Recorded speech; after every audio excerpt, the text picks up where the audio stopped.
Chapter 5 A Soggy Surprise.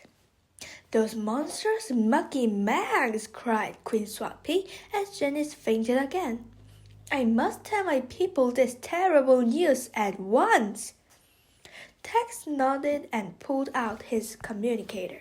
And I must tell Arx. I run lots of tests, said the Triceratops. No luck yet, Captain. Well, I've had some luck, Tex retorted, and it's all bad. Get down to the beach fast.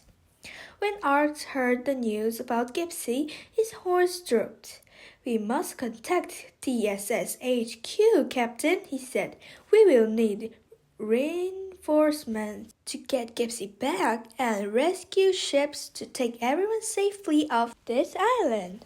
But Queen Swappy shook her head. No, this is our home and we will fight to protect it.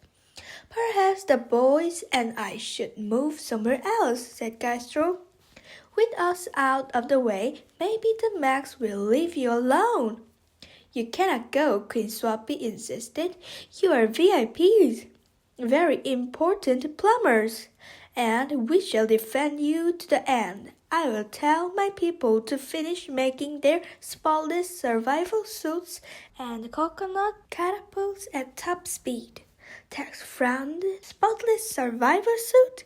I came up with the idea as soon as we heard the island was sinking, said Castro proudly. The suit used technology taken from our ship. They are waterproof and inflatable, so if we all go under, even the heaviest dinosaur can stay afloat.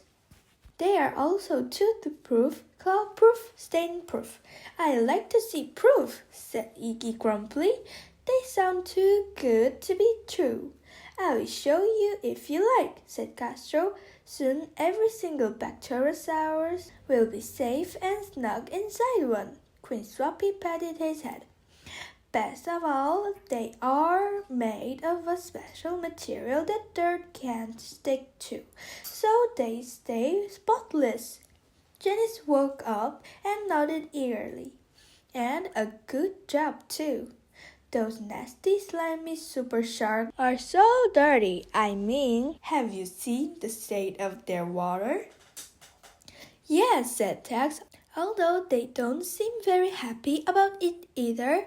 Just then, the island lurched and shook as it sank even deeper into the sea. Seconds earlier, the water had come up to Tex's ankles. Now it was up to his hips. He splashed out onto the beach in alarm. Janice yelped and hooted, then quickly fainted for about the 40th time. We're going down faster and faster, cried Queen Swappy. I'll call Admiral Rosso from the shuttle's long-range space radio. Right away, said Tex. Arx, come with me. Iggy, do you think you can fix my auto swimsuit? Not without a special needle and thread, said Iggy glumly. Castro patted him with a friendly wing. I'm sure we will have what you need at the Spotless Survival Suit workshop. The Queen smiled. You can check out our suits and fix your own at the same time. Sounds great, said Tex. We'll join you there later. Meanwhile, I must go to the palace and speak to my people in their hour of need, said Queen Swappy. Castro, would you be a dear and carry Janice back to her room for me? Of course, Your Majesty, said Castro. His mighty muscles rippled with strength as he lifted the helpless hoop maiden.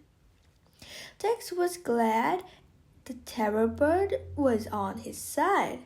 Without another word, he and Arx hurried up toward the shuttle. But a big surprise awaited them. The shuttle was bobbing about on the ocean waves like a rubber duck in a giant's bath. The island is sinking so quickly that our landing site is already underwater, Arx explained. Luckily for us, the shuttle floats.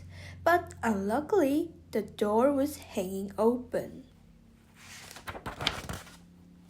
no, said Tex, wading through the water towards the little spaceship. I hope everything's still working.